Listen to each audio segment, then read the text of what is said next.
Before we begin, welcome to Echoes of Time, where forgotten voices rise from the past. If you're new here, don't forget to subscribe, so you never miss the stories time tried to bury.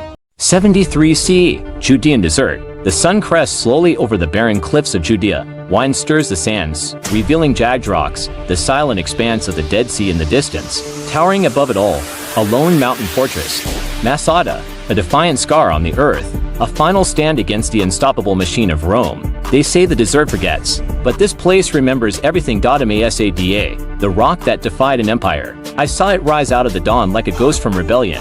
I was there when the last flame burned. Within the stone walls of Masada, life pulses in tension. Children scurry barefoot across sandstone tiles. Women grind grain and fill jars. Men sharpen weapons and carry buckets of will toward battlements. In the center stands Eliezer ben Yair, leader of the Zealots. His face is weathered, eyes hollow, but fierce. Brothers, sisters, for years we have stood beyond their reach. We have outlasted Nero, watched as Rome burn itself from within. But now the 12th Legion comes for us. We will not bow. We were not born to be slaves. A murmur of agreement rises. Elders nod. Younger men clench fists. There is fear, but greater than fear, pride.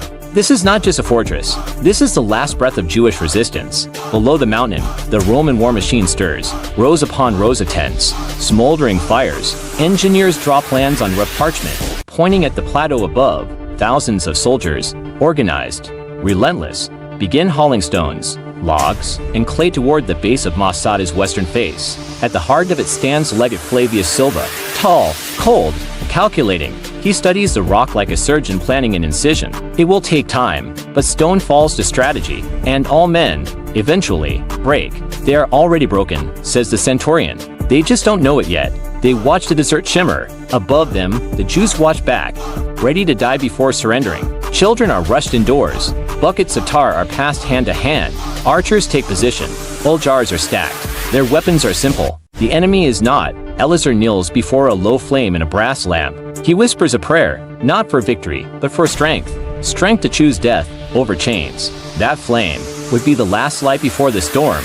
Torches line the walls. The wind howls through narrow alleys of stone and dust. Eliezer walks slowly past the watchposts. Behind every pair of eyes is a story of lost homes, executed kin, shattered temples. They all ended up here, at the edge of the world, where Rome's grip finally meets the rock. This night may be quiet, but it is not still. Look at the ramp. They work even now. Every stone they place brings them closer to our hearts. But we will meet them with fire. The ramp rises inch by inch. Roman engineers bark orders. Slaves capture, juice, sweat, and strain under the load. Some weep quietly as they stack stones that may doom their own people. Raise the timber braces. Bring more pitch. I want traction by sunrise. They used our own people to build the road that would end them. I saw them, silent, starving, forced to choose.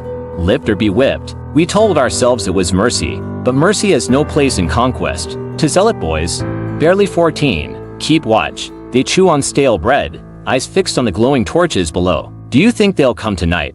They're Romans. They'll come when the sun hits our faces. They like war by the book. Behind them, their father climbs the ladder. A scarred hand rests on each shoulder. They'll come soon. But remember, our bodies are theirs only when our hearts leave us. We stay strong. Large jars of water, clay pots of grain, small supplies, meant to last a family, now stretched for hundreds. Eliezer inspects them with 2 elders. We have food for weeks, maybe longer, but the water, if they block the spring, then we drink salt and sand before we yield.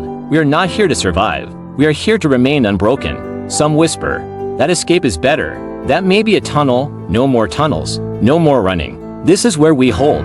Flavius Silva emerges from his tent, armor gleaming. Drums sound. The army assembles. Siege towers with battering arms stand poised behind the rising ramp. Today, we offer them a choice. Surrender or extinction. They won't surrender. You know that. Then we show them Rome's mercy. None. The light hits the ramparts. A horn sounds from below. The end has begun. The defenders rise to their post. The last flame still burns. The sun climbs. Dust swirls. The Roman ramp stretches nearly to the base of Masada's walls. From atop the fortress, defenders tighten formations. Archers ready arrows. Women haul buckets of boiling oil. Old men sharpen stones. The young grip spears with trembling hands. Eliezer stands over a carved wooden map of the fortress. Round him, his commanders lean in. Tension knots the air. They will breach today. You know this. We'll meet them at the northern gate. Fire teams are set.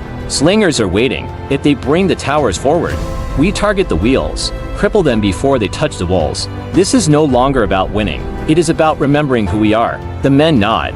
There is no delusion left, only purpose. Drums thunder. The siege towers roll. Hundreds of soldiers push with grunts and sweat. Archers line their platforms. Ballista mounted on the ramp unleash bolts that scream through the air. Advance. Protect the wheels. Shields up. Break the wall. Burn the name of Masada into the sand. The towers grind toward the cliff summit. Dust rises in thick clouds. Roman discipline meets the rock. Defenders unleash hell. Arrows fly in waves. Burning oil rains from the walls. Clay jars filled with fire crash on Roman formations. Igniting screams. Slingers launch stones with devastating speed, striking helmets, snapping bones. A Roman siege tower bursts into flame, its wheels collapsing. More oil. Bring fire to the southern edge. Hold the breach. Every man to his place. Children cry. Mothers whisper songs. Elderly men sit with closed eyes, reciting prayers. The heart of Masada beats quietly while war explodes at the gate. No matter what happens, you remember. We were free. The Romans recover. New soldiers pour in. Battering rams slam against weakened stone. The outer wall begins to crack. Dust falls like snow from above. They fought like lions, with nothing but dirt, fire, and courage. Every time we advanced, they pushed us back, but we were endless. And they were not. The wall shudders. Eleazar listens to the tremble, hand pressed to the stone. A soldier enters, face pale. The west wall is breaking. We can't hold till nightfall. Then we prepare for the choice Rome fears most. The commanders freeze. They know what he means. They've heard the whispers. Now it becomes planned. The fighting slows. Romans regroup. The sun bleeds red over the desert. Smoke rises. Screams echo. But above it all, Masada still stands for now. The fire crackles low. Shadows dance across the stone walls. Eleazar stands before the gathered elders, commanders, and a few scribes. Silence holds the room. Faces are drawn, eyes hollow. All know what is coming. Tomorrow, they will breach the walls. They will pour in like a tide. We have held for years. We have fought, prayed, bled, but the last stone cannot stop the flood. Then we fall with our swords in hand. No, we fall as free men. Murmurs ripple. No one breathes. If they take us, they will parade our children through Roman streets, sell our daughters, impale our sons. We will not give them that victory. He turns to the flame burning low in a bronze dish. Better to die by our own hand than live beneath theirs. Gasps, cries. One man rises angry. You would have us slay our own wives, our own children. I would not have Rome take them. I would not watch them scream beneath a Roman whip. No one speaks. The decision hangs in the air like smoke, heavy, suffocating. The fortress is silent. Only the wind moans through the corridors. Mothers hold their children closer. Fathers grip dull knives. Old men whisper prayers. Some scream. Others sit in silence. A few flee the decision, hiding in shadows, refusing to take part. But most accept. Eleazar walks to the edge, looking down at the Roman camp below. Fires glow like red stars. He closes his eyes. His lips move in silent prayer. Let the world remember not how we died, but why. The priests burn the sacred scrolls. Ancient words curl into ash. Gold chalices are broken. The last of the grain is poured into the fire. Nothing will remain for the conqueror. If we are dust, so too shall our memory rise like smoke. Flavius Silva stands beside the siege engine. The ramp is ready. His men wait. He looks up at the silent mountain. No arrows, no screams, just wind. Strange, no resistance. Perhaps they fled. No, they're waiting, or they're gone. Roman troops breach the wall. Shields raised, swords drawn. They enter expecting war, but there is only silence. Bodies lie in rows. Families, children, elders, all gone. A few women and children hiding in a cistern stumble forward. Their eyes are empty. We chose death for freedom. Flavius drops his sword. No victory cheer, only silence. Smoke still curls from the temple ruins. The Roman soldiers walk through the stone alleys in silence. Their sandals crunch over broken jars, scattered tools, burned cloth. Flavius stands alone, his armor dull in the rising sun. He looks down at a small wooden toy lying beside the lifeless hand of a child. They left us nothing. A centurion approaches, whispering as though the dead might still hear. We've counted nearly 1,000, men, women, children, all gone. They denied us our triumph. He walks through the main square where fire-blackened walls still smoke. The silence is heavier than any battlefield. Flavius enters the half-collapsed scriptorium. A few scrolls remain charred at the edges, clutched in the arms of a fallen scribe. He kneels, lifting one gently. When the soul is free, no man may chain the body. He closes it slowly, eyes full of something between respect and regret. Roman flags are raised atop the fortress. A few soldiers cheer weakly, but there is no joy, no parade, no victory. They were rebels. They defied the empire, but they believed in something stronger than fear, and stronger than death. The survivors, 2 women and 5 children, sit under Roman guard. Their eyes are hollow, voices dry from smoke and dust. He told us, we would not be slaves. We were chosen to live, to tell. The soldier looks away, ashamed. Flavius writes by lamplight. His stylus scrapes the wax tablet. His face is drawn, haunted. Let this be known. The last flame burned not in battle, but in choice. Masada did not fall, it rose. Above fear, above Rome. He pauses, looks toward the dark mountain through the open flap. The fortress looms against the stars, silent now, timeless. And though we claimed it, it was never truly ours. Marble columns. A senator stands before a crowd, scroll in hand. And thus ended the last breath of Jewish resistance. The desert rebels are no more. Let Masada be remembered, stone over stone beneath the heel of Rome. Applause. But one man does not clap Flavius. He sits at the edge, eyes lowered. They thought we crushed them, but something eternal rose in that flame. The sun casts long shadows across the ruins. Wine moves through broken walls and empty watchtowers. Masada is silent, but beneath the silence, the stones remember. Footsteps echo modern. A Jewish traveler climbs the worn path alone. Years passed, then decades, then centuries. The names of emperors faded, kingdoms rose and fell. But the story of Masada refused to die. A small gathering, while lamps flicker, an elder tells children the tale of their ancestors, how they lived, how they chose. They were not defeated. They chose the one thing no sword could take, freedom. But they all died. They lived in defiance. Sometimes that is greater than survival. Time moves forward. Statues crumble, temples collapse, Rome loses itself, but in the east, in whispers and prayers, the name Masada endures. A lone monk copies an ancient scroll by candlelight. He pauses on one line, tracing the letters. Masada shall never fall again. He closes the book slowly, eyes thoughtful. Across generations, the tale transformed. No longer just a battle, it became symbol. Fire passed from word to word, across lands, across time. Tourists stand atop the ruins. A guide speaks. Here, 960 men, women, and children chose death over slavery. No Roman army could break their spirit. A young soldier among the group watches silently.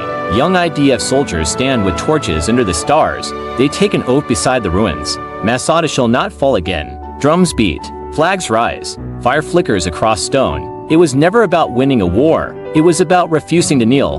That flame lit on a desert cliff still burns in every heart that chooses courage over chains. The traveler from before sits quietly, overlooking the desert. He reads from a notebook, lines passed down from Elazar. We were born to be free, not ruled. And if the world forgets us, let the stones remember. He closes the book. Wine carries dust into the sky. The ruins glow under the moonlight. A final glimpse of Elazar, standing tall, sword in hand, before the sun dips below the horizon. A tear rolls down his cheek, not from fear, but pride. Masada was more than a fortress. It was a final stand. A declaration that some spirits are unbreakable, and some flames never die. In memory of those who chose dignity over domination. Masada, 73 CE. The sky lightens above the vast Judean desert. A group of students stand at the summit, quiet. A teacher kneels beside a stone wall, placing a small candle into a crevice. This place, it speaks without words. Listen closely, and you'll hear the last breath of the free. A teenager steps forward, eyes wide with awe. He places his hand on the stone. It feels alive. Cameras flash as archaeologists uncover a worn piece of pottery, a child's toy, a copper ring engraved with the Hebrew word for hope. Not everything perished. In the ashes of final defiance, pieces endured. Testimonies of love, of loss, of a people who chose their fate. A young couple clutches their infant, whispering lullabies, tears on their cheeks. Soldiers sit together, sharpening blades they'll never use in battle. One draws a dove in the dust. Maybe someday, someone will understand. A Roman poet visits the site. He writes in his journal, disturbed. I came expecting victory. I found silence. I thought them mad. Now I envy their peace. He tears a laurel from his armor and drops it on the floor. Flavius Silvus stands before Caesar, hands him a scroll. Masada is taken, and the rebels, none remain to rebel. The emperor frowns, displeased by the lack of captives for his parade. He waves Flavius away. Time lapses over the ruins. Sand rises and falls. Empires crumble. Religions shift. Nations are born and fall again. Yet Masada remains, quiet atop the stone mesa.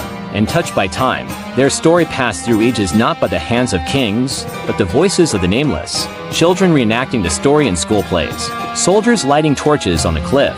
Pilgrims placing pebbles beside the ruins. A mother reads a plaque to her daughter. They had a choice. They chose to die free, rather than live as slaves. Would you have done it?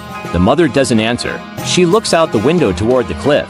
Stars shimmer above. A flame burns gently in a ceremonial brazier. A single voice echoes, "Remember us not for how we fell, but for why we stood." Camera slowly rises above the mountain. Below, the desert sleeps. No armies, no conquerors, only wind. Masada, the last flame of freedom, burned, but never extinguished. Masada wasn't just a fortress. It was a voice echoing through centuries. If this story moved you, subscribe to Echoes of Time and keep the flame of history alive with us.